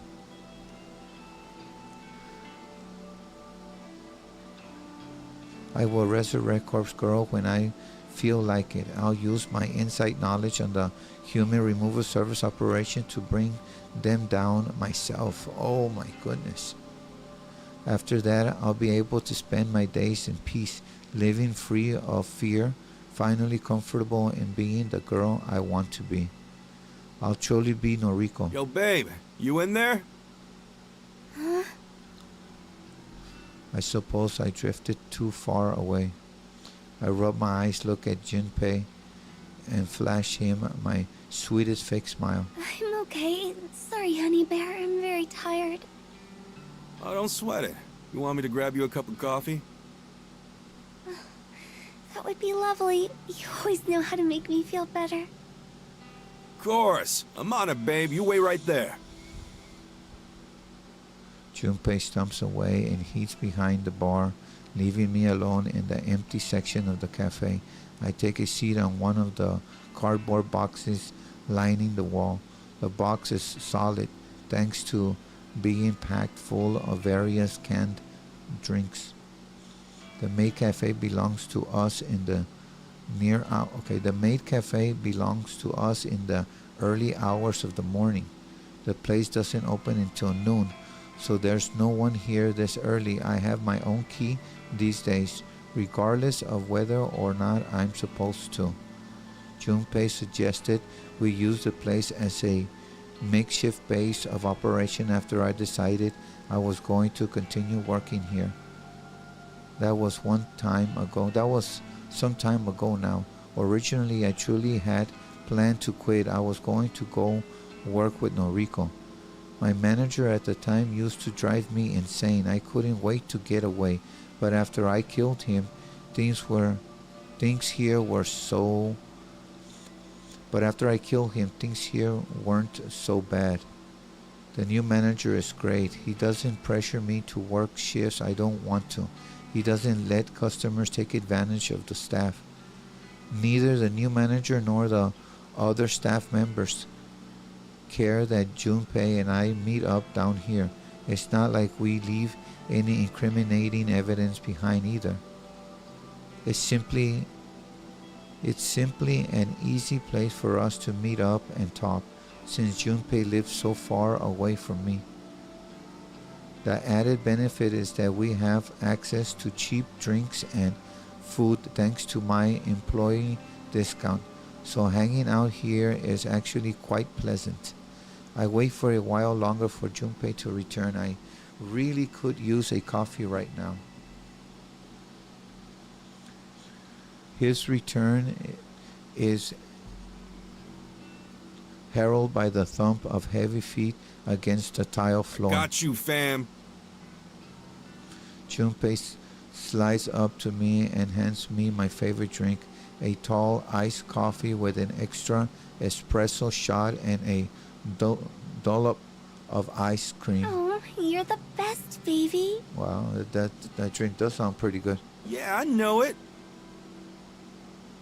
He giggles in his insanely irritating high-pitched way and begins to chug down his own latte. So I wanted to ask you a favor. Anything for you, honeybee. A tuft of milky foam sits on his top lip, and I have to hold myself from stabbing him in the face. Get the hell... Noriko apparently spent a lot of time in Shin Okubo with her accomplice Tomoe. Shin Okubo, huh? Good. What'd they go there for? Karaoke? Doubt it. Noriko sounds like a drowning cat when she sings. A drowning cat. Then what? Well, I'd like to think that's where the factory is located. Oh, gotcha. Ooh, you could be onto something. Trip from Kojiro's morgue to Shin Okubo wouldn't take that long. Since they used to move a lot of bodies around, it's definitely a viable location. I agree. Right on. I'll look into it. I'll track down factories in that area and get my troops to investigate each one. I'm careful not to let him see me roll my eyes. By his troops, he means the guys he plays online games with. A bunch of teenagers that all look up to him because he's a top-ranked player. They're not involved with the Human Resource Service. They're just pawns that Junpei uses to complete legwork around town. Sadly, they're happy to serve him because they all see him as their senpai. Cool. Let me know what you find out. I'm itching to get this all over with. My love. It's increasingly difficult to act pleasant around Junpei. My mouth tries to clamp itself shut every time I use a pet name or affectionate term. I know that my time to discard him is near. Once I become Noriko, You can count on me, sweetums. Wow. Junpei has no idea on who his girlfriend is. Now drink up and get your energy back. I take a sip of my iced coffee and can nearly taste it because my tongue is dead. The food and drinks I consume need to be extra strong or sweet for me to have a chance of enjoying the flavor. But Junpei doesn't know this. He just thinks I have a sweet tooth. He can think whatever he wants because I just don't care. Wow.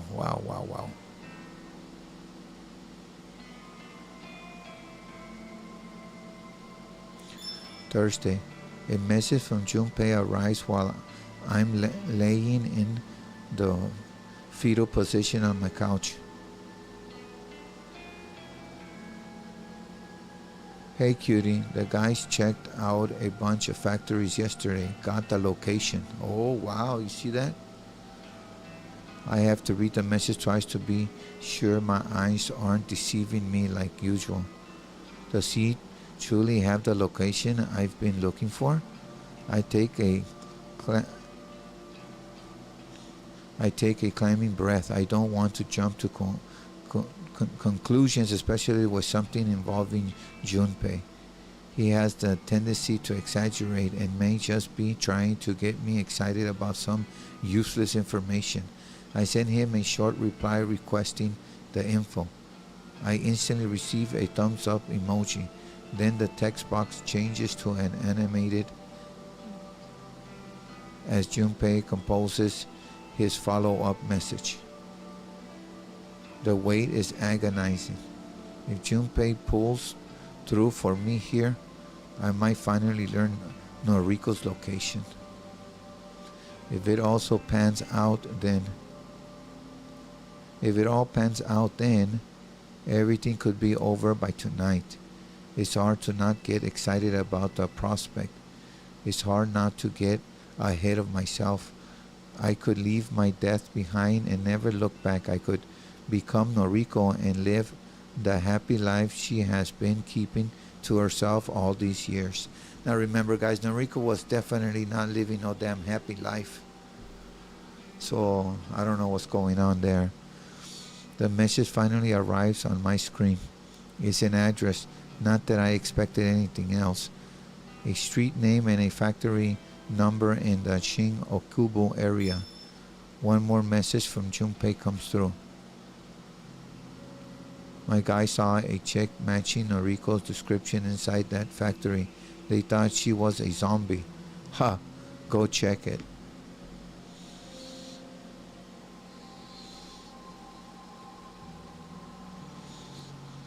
This is it. As long as this information is solid, I've located Noriko's factory. My entire body begins to shake. An icy chill washes over me as though I've just walked into a cold shower. It's a strange sensation for a dead girl to feel. Pain doesn't affect me, and yet the cold is something I can never banish from my bones. No time to focus on that. I have to stay calm. Need to concentrate and pull myself together.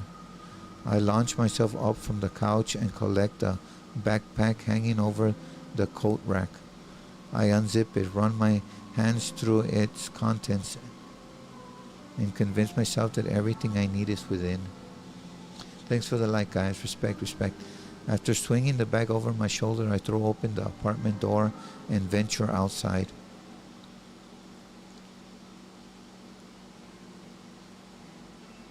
The factory is a run-down mess.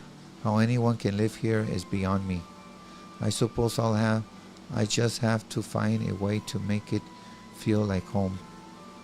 Maybe once I'm inside Noriko's skin, I'll be able to understand why she is comfortable here. Yeah, the more I look at it, the better it seems. This will be my home. I'll be Noriko and live here happily ever after. Wow. She's like super infatuated with Noriko, like to the very max. I'll sit back and enjoy the life that she has been withholding from me.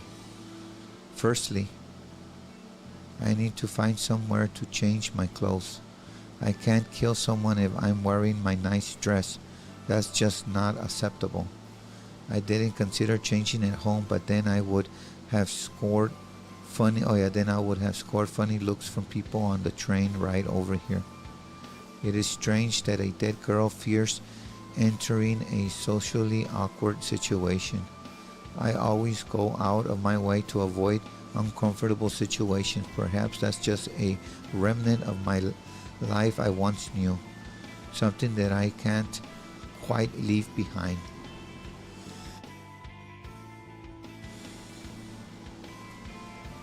is the same as my obsessive compulsive. They cling to me like carrion flies swarming over my corpse.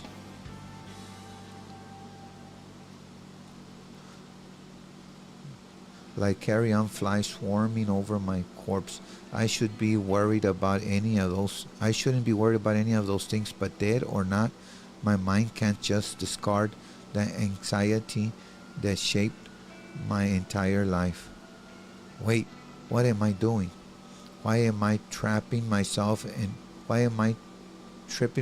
pointless thought? My goal is right in front of me. Noriko's on the other side of the brick wall, completely unaware of what is about to happen. A heavy-handed slap to my face doesn't sting, but it causes me to reevaluate what I'm doing. Focus. First, I'll change into the gear provided to me by the human removal services. Then I'll shimmy into the factory through an open window. I'll locate Noriko and drive a knife into her chest. I'll pluck her still breathing heart from her body like a ripe strawberry, and then I'll carve my name into the pulsing, blood-splurting organ. Noriko's life will be over and I'll be reborn. I'll baptize myself with her lifehood and become the girl I've always wanted to be. Damn. And I'll be happy. I doubt that, but oh well, happy, just like Noriko. Again, Noriko was never happy. That smiling, carefree girl that I spent my youth with. The girl that faced her mother's attempted suicide with a stoic smile. The girl that didn't flinch when her father walked out. The girl that stayed inside day after day when the outside world just became too scary to face. The happy, carefree girl without a single real problem. She never knew how good her life was. She couldn't have lasted a day in my shoes. I hate her so much. I'm going to become her. My backpack hits the ground with a dull impact. I tear my yellow sundress, from my shoulder and let it fall to the ground just like a snake sheds her skin. The cool afternoon breeze bites at my naked skin and makes the tiny hairs across my body stand on end. Why can't the dead feel the cold? The dead shouldn't feel anything. Why can't the dead feel the cold? Okay. I crouch and rummage through my backpack without withdrawing my changes of clothes.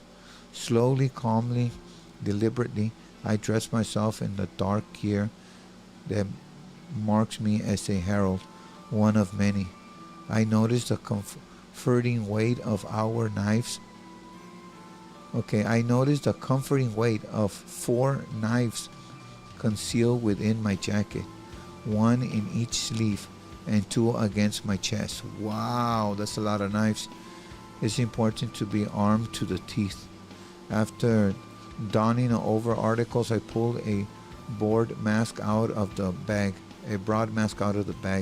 A mask in the likeness of Corpse Girl, my enemy and my future identity. I slide the mask over my face and a curtain of calm descends over me. This is the last time I march forward in the name of the Human Removal Service. This is for my own personal agenda. The scheming of that rebellious group of killers no longer guides my hand. The time has come. I approach the factory from entrance and try the door simply out of curiosity. I don't expect Noriko to have lowered her guard so much, and yet the door swings open. Oh my goodness. She left it unlocked. A mistake I never would have made thanks to my overbearing compulsions.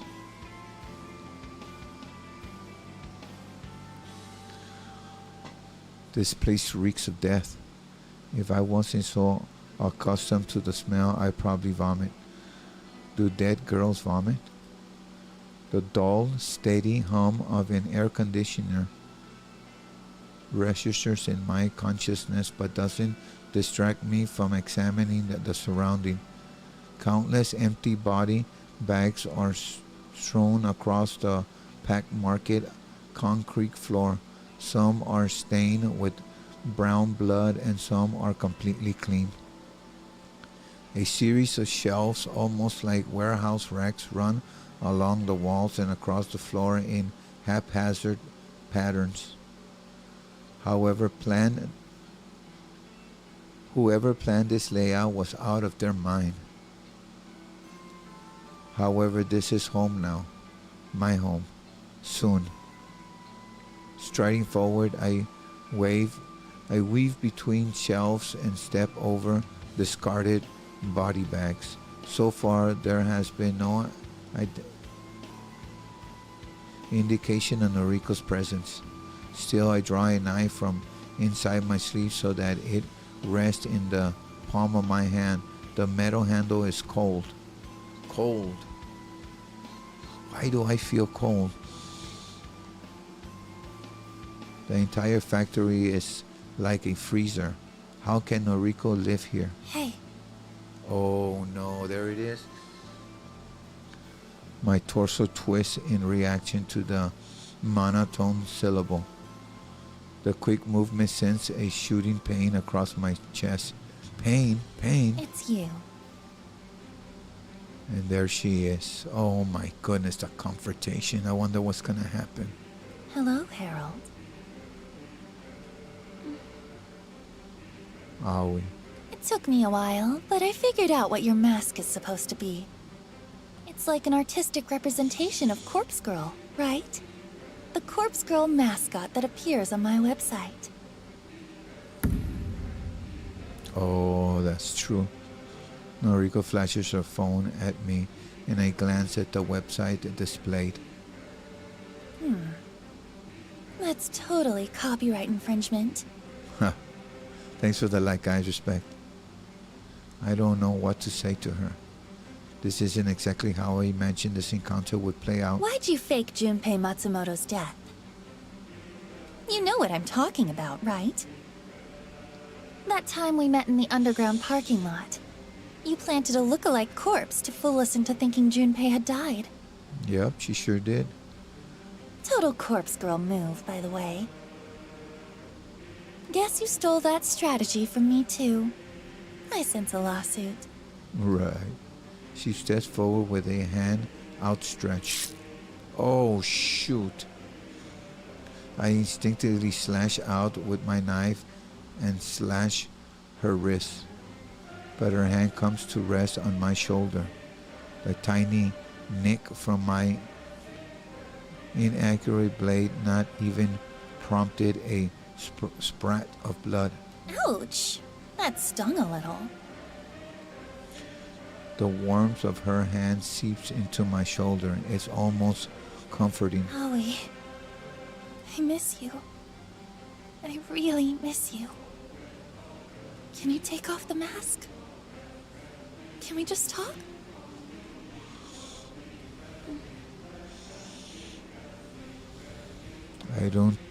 I don't take off the mask.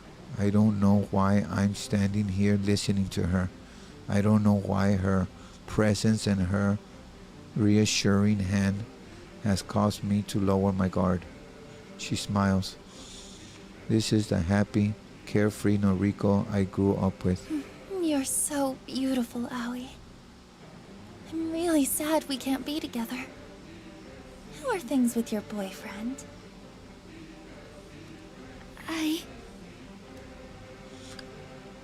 That single useless word crawls out of my rotting mouth like a diseased maggot. It's all I can bring myself to say. You can't tell me? That's okay. You used to be so open with me. And then, you died.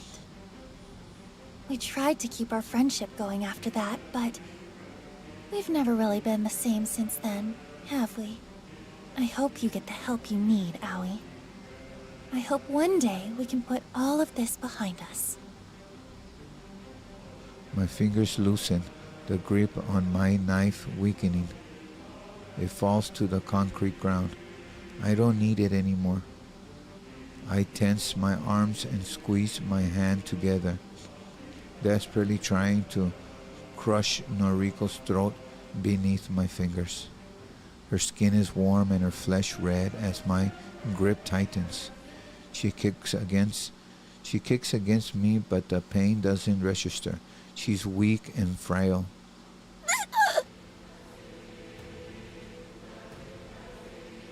Her strangle cries is drawn out by my own grunts of extortion.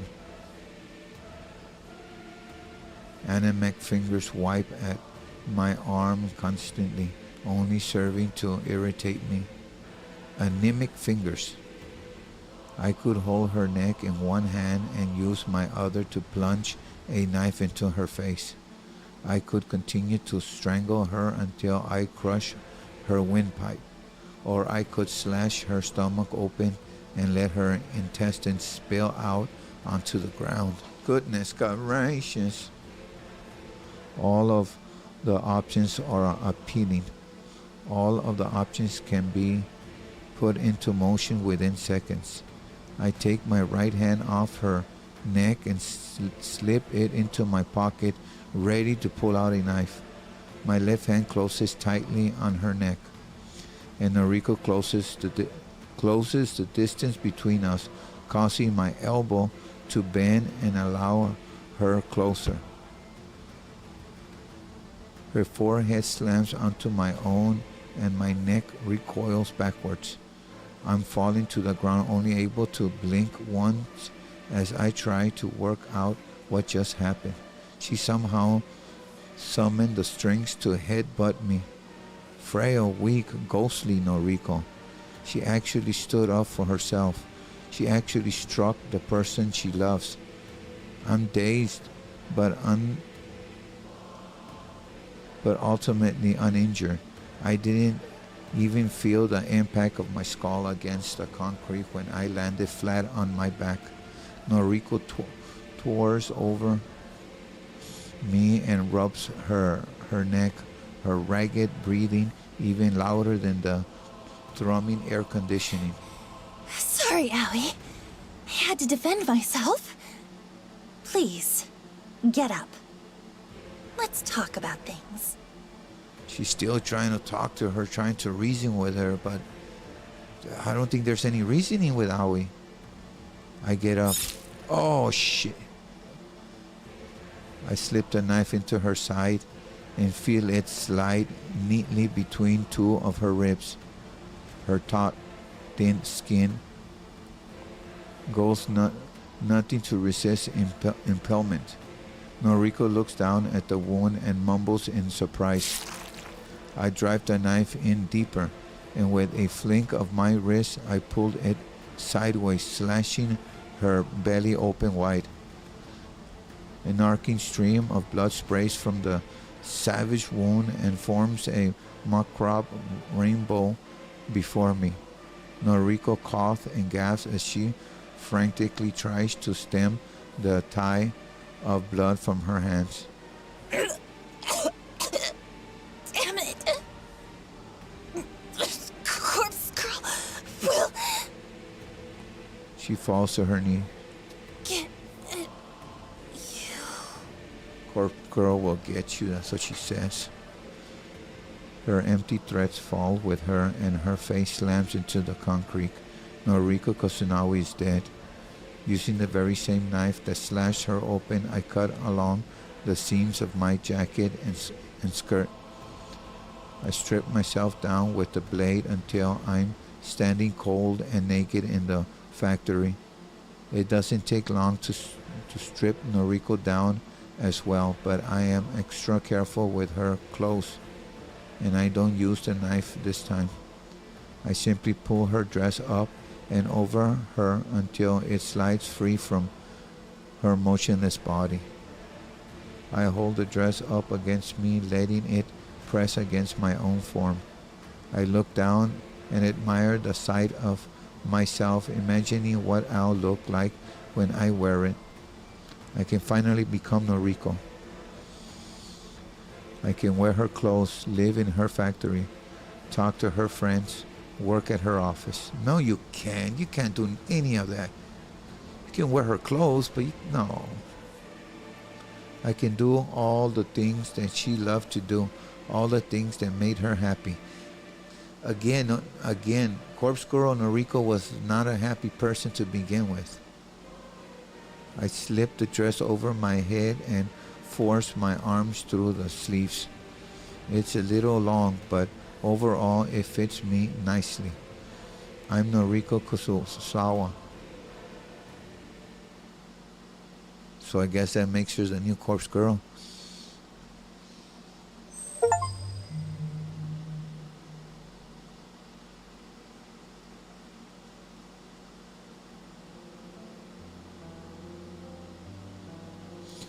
Well, alright guys, with this I will conclude.